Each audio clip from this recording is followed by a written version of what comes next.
Hello everybody, my name is Dr. Eric Verlin. I am a naturopathic doctor, and today we are going to be talking about the modalities of naturopathy. When it comes to naturopathy, there are a multitude of modalities that help people grow and heal. Such modalities include nutrition, iridology, sclerology, light and color, breathing, sound and music, magnets, polarity therapy, rest and sleep, exercise, massage, acupressure, reflexology, hydrotherapy, light healing touch, emotion code, flower remedies, essential oils, herbology, homeopathy, craniosacral therapy, and much, much more. There are so many modalities to naturopathy that I could spend the entire time of this video just listing them off. If you are new to naturopathy, you may be asking why so many, and my question to your question is why not? But in all seriousness, and in a simplified answer, the more the better. You see, just as you nor I are the same, our healing needs are not the same. When it comes to naturopathy, there is no one-size-fits-all. That is a major mistake the healthcare industry makes.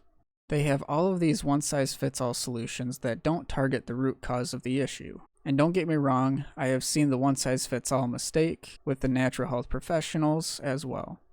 I use this example the most when it comes to explaining that there is no one-size-fits-all in naturopathy. Let's say that you have two children who have a sinus infection, and let's say, for the sake of the argument, they both need an herbal remedy for their sinus infection. There are 10 plus herbal remedies that will help with a sinus infection. For this example, we will choose the herbal remedies of echinacea, goldenrod, and thyme. It turns out that the first child needs echinacea for their sinus infection. You would immediately think that because the two children are siblings, that echinacea will work for both of them. There could be the possibility that they would both need echinacea. However, there is also the possibility that the second child would not do well on echinacea. It could turn out that the second child needs goldenrod for their sinus infection. Then to add the icing on the top, you also need to figure out what is the best way that their bodies will absorb that herbal remedy. Do they need it in a tincture form? What about in capsule? How about a tea? In a syrup form, maybe? Everyone is different, therefore their healing needs are different. Now I'm going to touch on some of the modalities, and in later videos, we will dive deeper into each individual modality. So first off, we'll go with nutrition, vitamins and minerals, and the difference between synthetic and natural, foods, the different types of food and food combinations, amino acids, enzymes, diets, which would also include blood type diet, juicing, and fasting. Our next modality is iridology, which is the science of looking at the iris of the eye to determine possible predisposition to tissue weakness and disease. This goes over the overall strength of your iris, the color of your iris, markings of your iris, and other signs.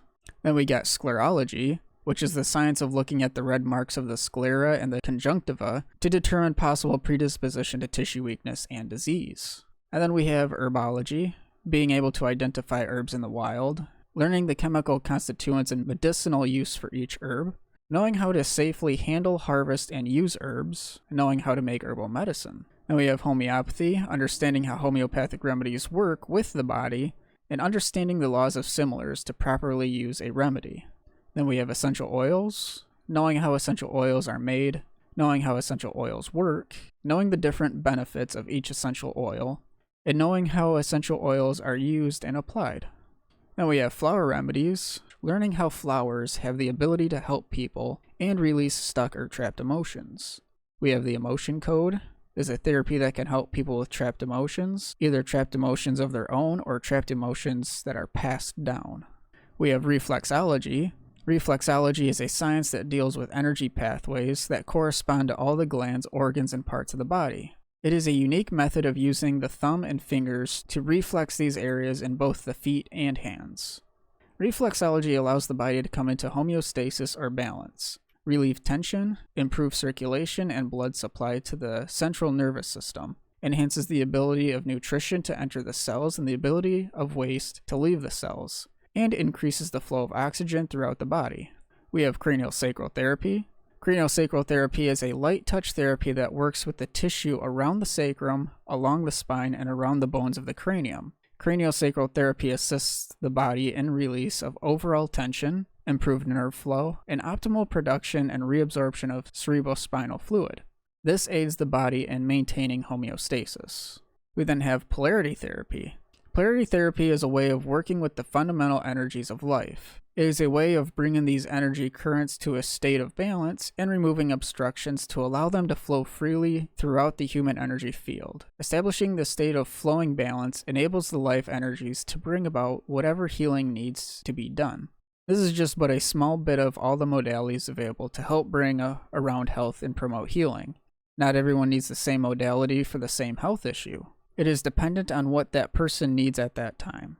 Have you benefited from any of these modalities or any natural modality that hasn't been listed? Stay tuned as we dive deeper into these modalities in the future. Now, all the modalities that I have read off are just a select few that I decided to just give a brief description on. As we move forward, I will be tackling these modalities one by one so you guys get a better understanding on how these modalities benefit when it comes to our health.